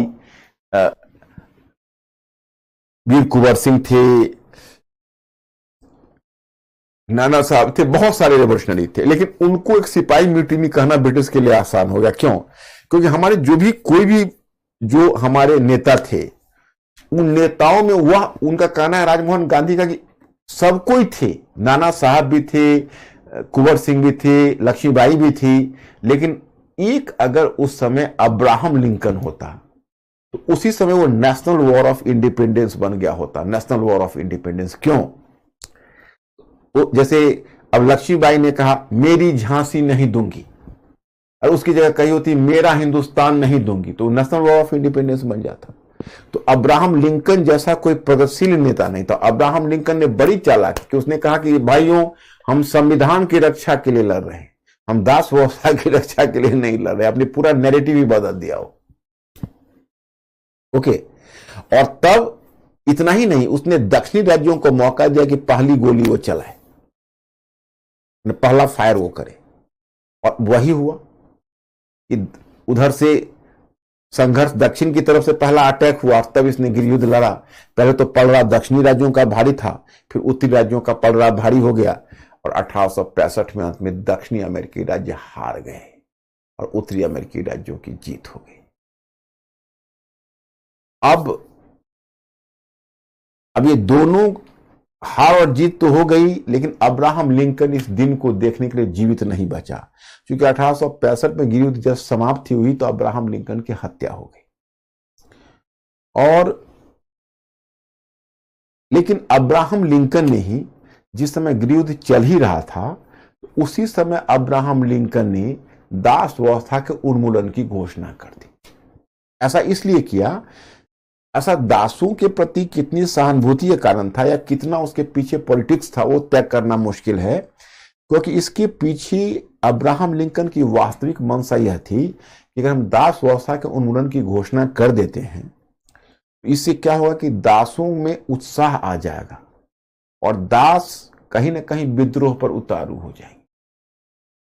तो अगर दास विद्रोह पर उतारू हो गए, का मानना था अगर दास विद्रोह पर उतारू हो गए तो इसका बहुत अच्छा हो जाएगा, इस दक्षिणी अमेरिकी राज्यों का युद्ध प्रयास है वो धराशायी होगा। तो मंशा वही थी। इसलिए किसी क्रिटिक ने कहा कि अब्राहम लिंकन ने दास व्यवस्था का उन्मूलन वहां किया जहां उसका नियंत्रण ही नहीं था। जैसे उत्तरी अमेरिकी राज्यों में तो दास व्यवस्था थी ही नहीं, मतलब संयुक्त राज्य अमेरिका के उत्तरी भाग में जहां का वो प्रेसिडेंट था, और दक्षिणी अमेरिकी राज्य ऑलरेडी अलग हुए पड़े थे, तो वहां दास व्यवस्था का उन्मूलन की घोषणा की, वहां पर उसका नियंत्रण कहां था। इसी पर क्रिटिक ने कहा कि अब्राहम लिंकन ने दास व्यवस्था का उन्मूलन वहां किया जहां उसका नियंत्रण ही नहीं था। तो ये माय स्टूडेंट्स, ये एक चीज हुई। अब मिस्टर अंकुर, मेरे स्टूडेंट से जरा आप पूछिए कि क्या आप क्लियर हैं? आपको कोई प्रॉब्लम, यहां तक आप क्लियर हुए या नहीं? हाँ और ना? My students please answer my question. Ankur पूछिए।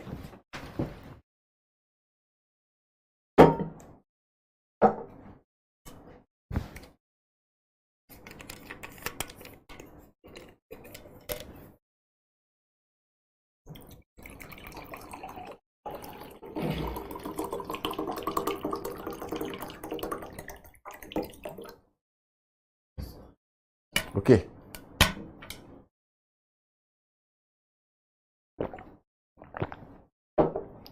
चलिए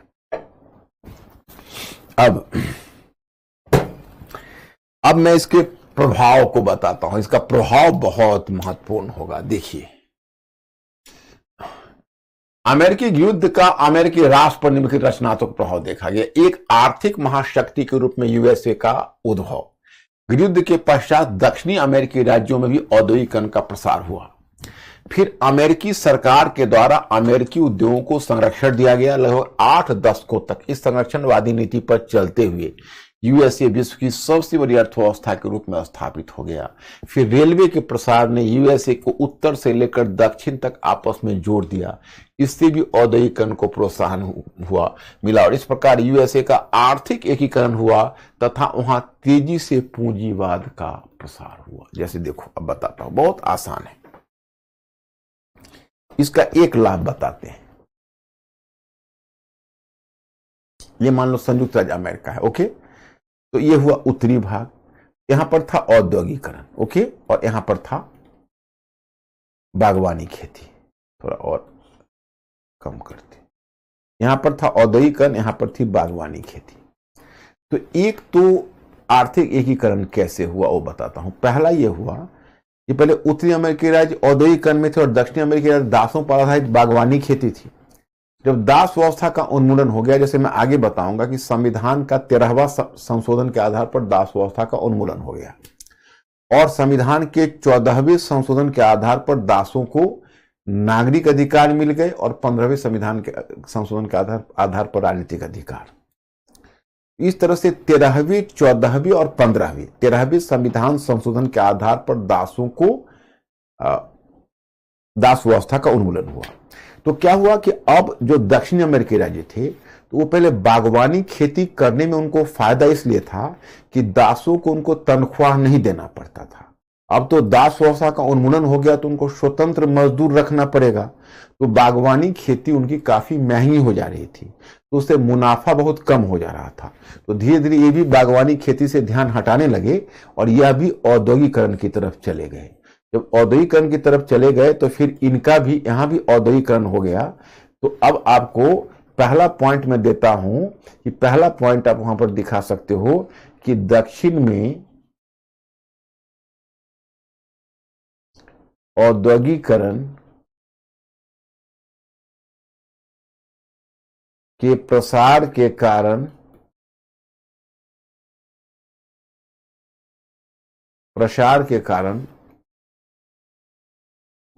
दक्षिण में औद्योगिकरण के प्रसार के कारण अमेरिकी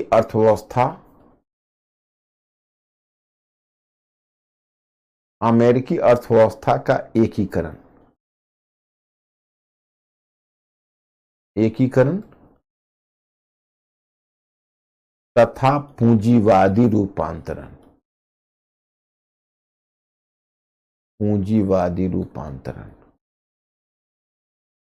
अमेरिकी अर्थव्यवस्था का एकीकरण हुआ तथा पूंजीवादी रूपांतरण हुआ। ओके, अब देखो पॉइंट नंबर 2।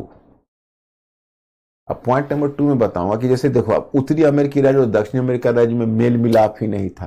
अब यही बताओ ना, उत्तरी अमेरिकी राज्यों को में अगर इंफ्रास्ट्रक्चर को बनाना चाहता तो दक्षिण अमेरिकी राज्य कोऑपरेट नहीं कर रहे थे। अब 1877 में पहले मैं बताऊं कि दोनों का एकीकरण फिर कैसे हुआ। तो 1877 में एक लुसियाना पैक्ट हुआ और लुसियाना पैक्ट के आधार पर दोनों का एकीकरण हो गया, एक तरह से दोनों ने स्वीकार कर लिया। अब उत्तरी अमेरिकी राज्य है अब जो सरकार है अमेरिकी संयुक्त राज्य अमेरिका की सरकार, वो इंफ्रास्ट्रक्चर को डेवलप कर सकती थी। तो इसमें रेलवे का विकास हुआ, हाईवेज का डेवलपमेंट हुआ। तो अब चूंकि अब संयुक्त राज्य अमेरिका का एकीकरण हो चुका था एक तरीके से, तो रेलवे और जो आधुनिक यातायात और संचार व्यवस्था का विकास प्रसार करना संभव हुआ। तो आप यहां देख सकते हो कि पूंजीवादी रूपांतरण में एक महत्वपूर्ण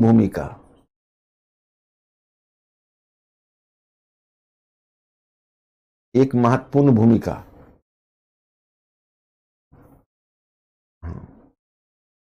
आधुनिक यातायात तथा संचार व्यवस्था के प्रसार, आधुनिक यातायात एवं संचार व्यवस्था के प्रसार के माध्यम से प्रसार ने निभाई यथा रेलवे तथा हाईवे एवं सुपर हाईवे का विकास,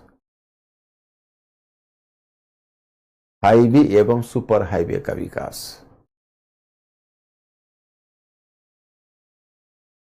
ओके, अब देखिए तीसरा क्या हुआ कि मैं जैसे यहां पर जो मैं आपको अभी बता रहा था, इसको देखिए। एक्चुअली एक बड़ा विवाद तो मैंने बताया कि पहले उत्तरी अमेरिकी राज्यों में पहले औद्योगिकरण चल रहा था, तो औद्योगिकरण चल रहा था तो दक्षिणी अमेरिकी राज्य में औद्योगिकरण नहीं था, बागवानी खेती थी। तो जो अमेरिकी सरकार चाहती, संयुक्त राज्य अमेरिका की सरकार यह चाहती कि हम अपने उद्योगों को संरक्षण देना तो मैं बता ही चुका हूं। तो दक्षिणी अमेरिकी राज्य आपत्ति कर दे, संयुक्त राज्य अमेरिका के दक्षिणी जो राज्य थे वो आपत्ति कर देते। वो कहता कि भाई औद्योगिकरण आप अगर संरक्षण दोगे उसे तो हमें घाटा होगा, हमें ज्यादा पैसे लगाने पड़ेंगे। तो उनका कहना था कि भाई हमें इससे घाटा होगा, आप संरक्षण नहीं दे सकते, इनका कहना था। तो इस कारण से विवाद बना हुआ था। लेकिन अब जब पूरी संयुक्त राज्य अमेरिका में औद्योगिकरण की प्रक्रिया शुरू हो गई तो संयुक्त राज्य अमेरिका बहुत अच्छे ढंग से अपने उद्योगों को संरक्षण देने लगी। तो तीसरा होगा कि अमेरिकी उद्योगों को संरक्षण मिला तथा संयुक्त राज्य अमेरिका या यूएसए भी कर सकते हो हिंदी में ऐसे, यूएसए की सरकार ने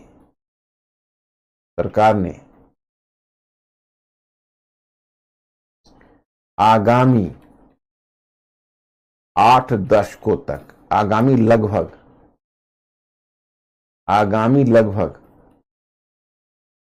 8 दशकों तक संरक्षणवादी नीति अपनाकर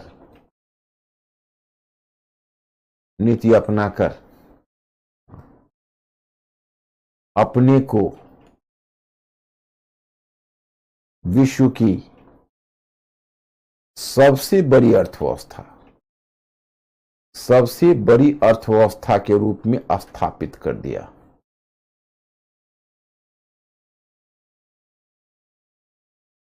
सबसे बड़ी अर्थव्यवस्था के रूप में स्थापित कर लिया।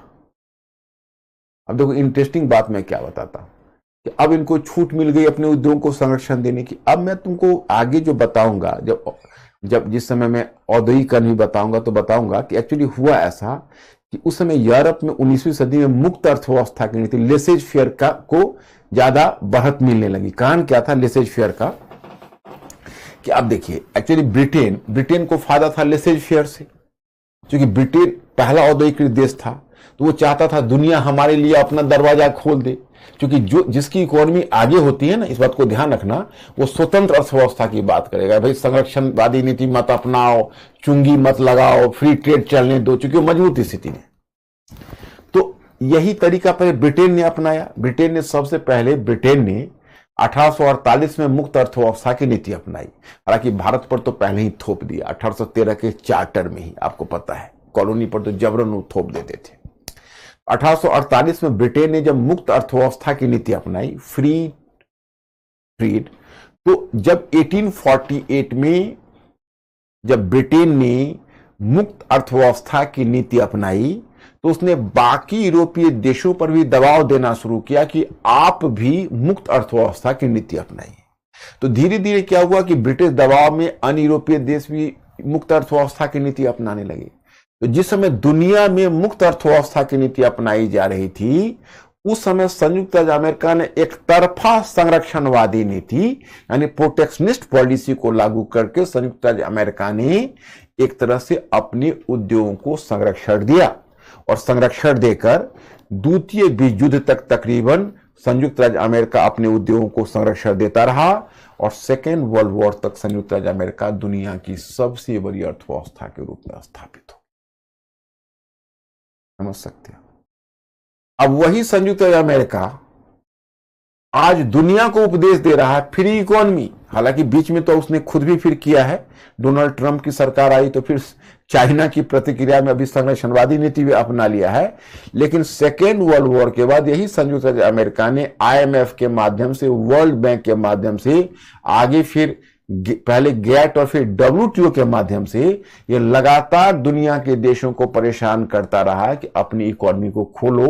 भाई उसको कोई याद दिलाओ कि तुम जो महाशक्ति बने हो किस चालाकी से बने हो। तुमने संरक्षणवादी नीति अपनाकर अपने को महाशक्ति के रूप में ढाल लिया है। तो मैं स्टूडेंट्स पहले आप ओके करिए, यह पॉइंट मैंने जो आपको बताया है वो आप समझ गए। मिस्टर अंकुर मेरे स्टूडेंट से पूछिए कि इस पॉइंट को समझ गए, संरक्षणवादी नीति से कैसे अमेरिका ने अपनी इकोनॉमी को मजबूत बना लिया। प्लीज कुछ हिंट करिए।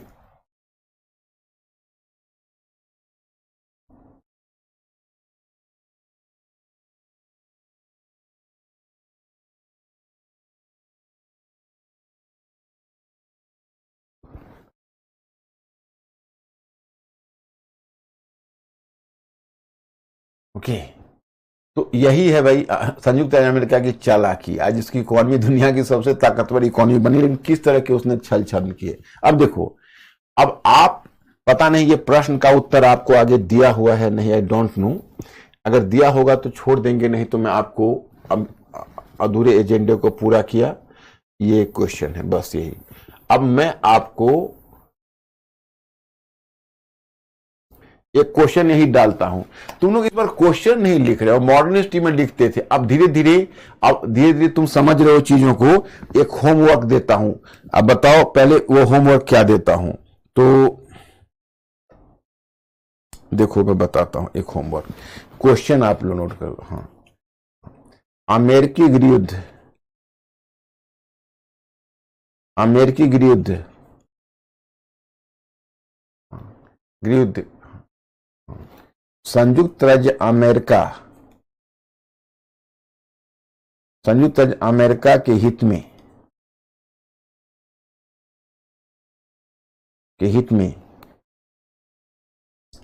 एक बड़ा पूंजीवादी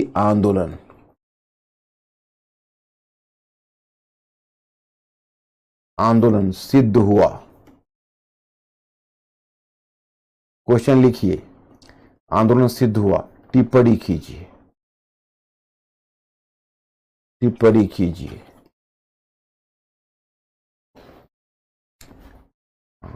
अमेरिकी गृहयुद्ध संयुक्त अमेरिका के हित में एक बड़ा पूंजीवादी आंदोलन सिद्ध हुआ, टिप्पणी कीजिए। अमेरिकी गृहयुद्ध संयुक्त अमेरिका के हित में एक बड़ा पूंजीवादी आंदोलन सिद्ध हुआ, टिप्पणी कीजिए। लिख लिया आपने? अब ये बताइए मुझे, ओके करिए। आप लोग इस क्वेश्चन को ट्राई करोगे आज? आप लोग इस क्वेश्चन को, हाँ इस क्वेश्चन का साइज है 150 शब्द, 150 शब्द है। क्या आप इस क्वेश्चन को ट्राई करेंगे? यस और नो? अंकुर जरा मेरे स्टूडेंट से पूछो।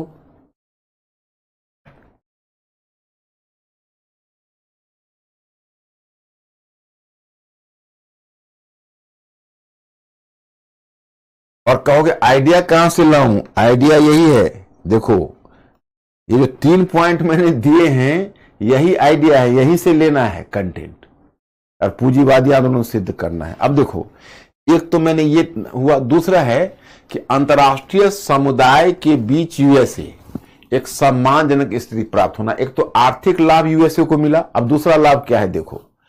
जब तक यूएसए में दास व्यवस्था कायम रही थी, यूरोपीय राष्ट्रों के द्वारा उसकी आलोचना की जाती रही, परंतु गृहयुद्ध के पश्चात संविधान में के 13वें संशोधन के आधार पर दास व्यवस्था का उन्मूलन कर दिया गया। फिर 14वें और 15वें संशोधन के आधार पर अमेरिकी दासों को नागरिक एवं राजनीतिक अधिकार भी प्राप्त हुए। इस प्रकार अंतर्राष्ट्रीय समुदाय में यूएसए की स्थिति सुधर गई और आगे वह मानव अधिकारों के रक्षक के रूप में स्थापित हुआ। देखो, अमेरिका को दुनिया की सबसे बड़ी अर्थव्यवस्था का तगमा नहीं लिया, वो दुनिया में मानव अधिकारों के रक्षक के रूप में भी। अब उनको देखिए, संयुक्त राज्य अमेरिका को जो दासों के साथ कैसा व्यवहार किया। लेकिन अब क्या हुआ, कम से कम दास व्यवस्था का उन्मूलन हुआ तो अंतर्राष्ट्रीय समुदाय में संयुक्त राज्य अमेरिका की इज्जत बढ़ गई। पहले तो लोग कहते थे तुम अपने यहां दास रखे हुए हो, आज इस जमाने में आप आप इतना गलत काम क्या कर रहे हो। अब तो उसने 13वें संविधान संशोधन के आधार पर उसने दास व्यवस्था का उन्मूलन कर दिया, और 14वें संविधान संशोधन और 15वें संविधान संशोधन के आधार पर उसने दासों को नागरिक और राजनीतिक अधिकार भी दे दिए। तो अब तो वो शेर बन गया। अब तो कहता था भाई मैंने तो दासों को मुक्त कर दिया है। तो उसकी प्रतिष्ठा बढ़ी और फिर दुनिया में अपनी छवि मानव अधिकारों के रक्षक के रूप में बनाना शुरू किया। लेकिन सीमा है। सीमा क्या है कि दास व्यवस्था का उन्मूलन कागज पर ज्यादा था, व्यवहार में कम। आपको मिला होगा कि 1960 में मार्टिन लूथर किंग, ये दूसरा नेता है। ये आप वो प्रोटेस्टेंट आंदोलन वाला मार्टिन लूथर मत समझ लेना। प्रोटेस्टेंट आंदोलन वाला मार्टिन लूथर अलग है। यह मार्टिन लूथर किंग, जिसका एक स्पीच आता है कि आई ड्रीम, मेरा स्वप्न है कि जब दासों को आजादी मिले। 1960 में उसने फुल फ्लेजेड एक सिविल राइट्स मूवमेंट चलाया। जानते हो जो शब्द आपने इंडिया में सुना होगा, लिंचिंग। लिंचिंग लिंचिंग का मतलब किसी को नोच डालना, अंग भंग कर डालना। ये लिंचिंग शब्द संयुक्त राज्य अमेरिका से आया था। वहां पर दासों को अगर अकेले में देख लेते थे, ब्लैक लोगों को, माने दास तो रहे नहीं, ब्लैक लोगों को, तो कुछ व्हाइट लोग पकड़ के उसको लिंच कर देते थे। लिंचिंग मॉब इतना इनह्यूमन था, और दुनिया को आज वो अपने आप को ह्यूमन राइट्स के प्रोटेक्टर के रूप में दिखा रहे हैं। तो संवैधानिक और नागरिक अधिकारों की स्वीकृति के बावजूद आज भी अमेरिकी जीवन में अश्वेतों को समानता का अधिकार नहीं मिला है। श्वेतों के द्वारा अश्वेतों पर नस्लवादी हमला और पुलिस मुठभेड़ में, आज भी देखोगे आए दिन न्यूज़पेपर में मिलेगा कि इस भाई पुलिस एनकाउंटर में ये ब्लैक मारा गया। एक तो पिछले साल आपको याद है, जो ब्लैक को जितना नृशंसता पूर्वक पुलिस ने घुटने से दबा कर उसको सफोकेटेड टू डेथ, उसको इतना सफोकेट किया कि उसका डेथ हो गया। तो ऐसा तो आए दिन ये घटना होती रहती है। तो ये समस्या आज भी बनी हुई है। अब देखिए, अमेरिकी गृहयुद्ध अमेरिकी क्रांति के अधूरे एजेंडों को पूरा करने की दिशा में एक बड़ा कदम था। इस कथन का परीक्षण कीजिए। इसको मैंने आंसर करके आप लोगों को दिया हुआ है कि कैसे अधूरे एजेंडे को पूरा किया। अमेरिकी गृहयुद्ध जैसी विध्वंसात्मक घटना का व्यापक रचनात्मक प्रभाव देखा गया। इसने निम्नलिखित रूप में अमेरिकी क्रांति के अधूरे एजेंडों को पूरा किया। एक, स्वतंत्रता की घोषणा का विस्तार। अमेरिकी क्रांतिकारियों के द्वारा स्वतंत्रता की घोषणा की गई थी, परंतु उनकी घोषणा दासों पर लागू नहीं होती थी। अमेरिकी गृहयुद्ध ने उसे दासों पर भी लागू किया। उदाहरण के लिए 13वें संविधान संशोधन के आधार पर दास व्यवस्था का उन्मूलन और 14वें और 15वें संशोधन के आधार पर दासों को नागरिक और राजनीतिक अधिकार दिया जाना। अमेरिकी संघ का मजबूत होना। अमेरिकी क्रांति के पश्चात अमेरिकी संघ में एक प्रकार का असंतुलन उत्पन्न हो गया था, क्योंकि कांग्रेस के निम्न सदन हाउस ऑफ रिप्रेजेंटेटिव में दास राज्यों का वजन बढ़ जाने का खतरा था। यह राज्यों की समानता की अवधारणा के विपरीत जा रहा था, परंतु दास व्यवस्था के उन्मूलन के पश्चात यह मुद्दा समाप्त हो गया। तीसरा, एक पूंजीवादी आंदोलन के रूप में संयुक्त राज्य अमेरिका आर्थिक रूप में विभाजित रहा था। एक तरफ उत्तरी राज्यों में औद्योगिकरण प्रगति पर था, वहीं दक्षिणी अमेरिकी राज्यों में दास व्यवस्था पर आधारित बागवानी खेती प्रचलित थी। परंतु जब दास व्यवस्था का उन्मूलन हो गया तो दक्षिणी अमेरिकी राज्य भी बागवानी खेती की जगह औद्योगिकरण की दिशा में बढ़ गए। इस कारण संयुक्त राज्य अमेरिका का आर्थिक एकीकरण हो गया। ओके,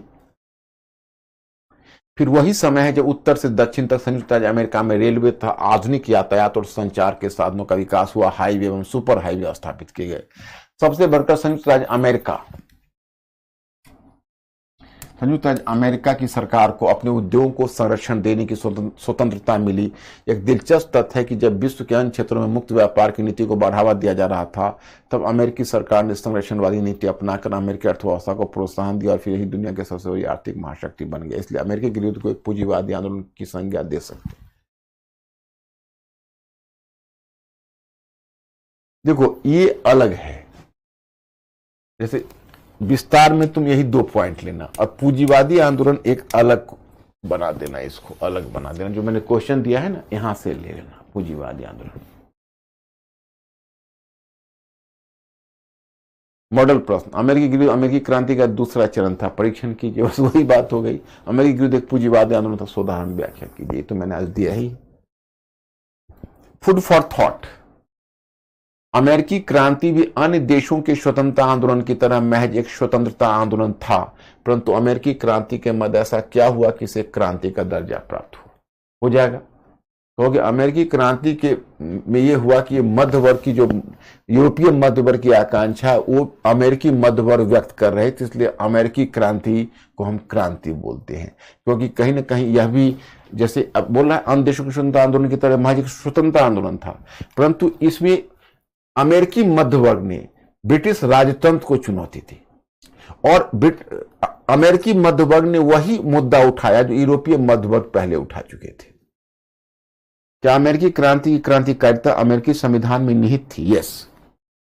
गणतंत्रवाद, संघीय व्यवस्था, मौलिक अधिकार, है ना, जन संप्रभुता, we the people of America, हम अमेरिकी लोग शब्द का प्रयोग हुआ है। ये सारी चीजें कहीं ना कहीं उनकी आकांक्षा को बताती है। ये क्रांतिकारी है एक तरह से। अमेरिकी संविधान ने संविधानवाद के विकास में, क्या अमेरिकी क्रांतिकारिता अमेरिकी संविधान में निहित थी? तो इसमें इसको संतुलन भी करना पड़ेगा। संतुलन ये करो कि कुछ हद तक, लेकिन अभी भी सभी को मताधिकार नहीं दिया गया। महिलाओं को मताधिकार नहीं मिला, निम्न वर्ग के लोगों को मताधिकार नहीं मिला। अमेरिकी संविधान ने संविधानवाद के विकास में अपनी क्या विरासत छोड़ी? बताना। गणतंत्रवाद की विरासत, लिखित संविधान की विरासत, संघात्मक व्यवस्था की विरासत, मौलिक अधिकार की विरासत, ये सारी विरासत छोड़ी। अब मैं स्टूडेंट्स, अब पहले अंकुर पूछो मेरे स्टूडेंट से, क्लियर हो गए जल्दी? लुसियाना पैक्ट एक्चुअली जो दोनों पार्टी लड़ते दोनों पार्टी में तो बिलगाव हो गया था, गृहयुद्ध हो गया था, तो दोनों अलग अलग थे। तो लुसियाना पैक्ट की पहल उत्तरी अमेरिकी राज्यों ने की, तो दोनों दक्षिणी अमेरिकी राज्य भी बैठे, दोनों के बीच एक सम्मेलन हुआ और उसमें दोनों ने साइन किया कि अब हम लोग एक हो जाए। फिर तो वो जो संघ था उससे जो अलग हुए तो अलगाववाद को समाप्त किया लुसियाना पैक्ट ने। अब कौन भाई उन्मूलन पूछ रहे हो? क्या बात करो, हिंदी शब्द जाके इंटरनेट में देखो भाई। उन्मूलन को समाप्त करना उन्मूलन कहते हैं। पर्यायवाची शब्द नहीं जानोगे तो ऐसे में कैसे आप लिख पाओगे एग्जामिनेशन हॉल में? उन्मूलन का मतलब समाप्त करना, उखाड़ फेंकना, उन्मूलन। ये तो डे टू डे लाइफ का शब्द है। प्लीज ये सब शब्द मत डाला करो, मेरा उत्साह पर पानी फिर जाएगा।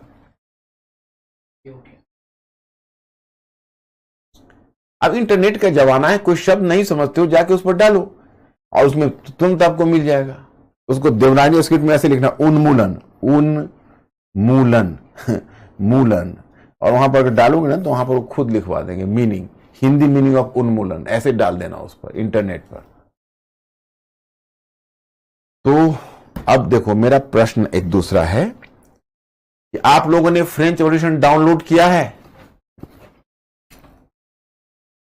आप लोगों ने आज जो टॉपिक मैंने भेजा है उसको डाउनलोड किया है? अंकुर पूछो मेरे स्टूडेंट से प्लीज। मैं स्टूडेंट, आपने फ्रांस की क्रांति पर आज मैंने मैटर भेजा था, आपने डाउनलोड किया है?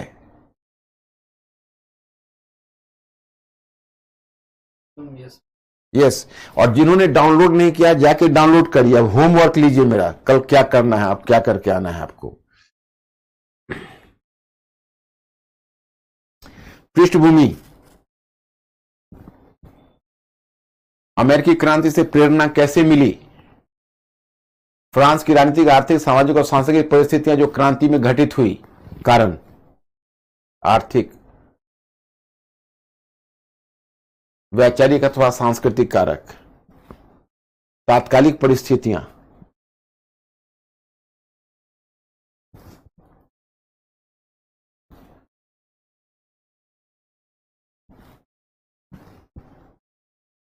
यह क्रांति यूरोप के अन्य क्षेत्रों में घटित न होकर फ्रांस में क्यों घटित हुई?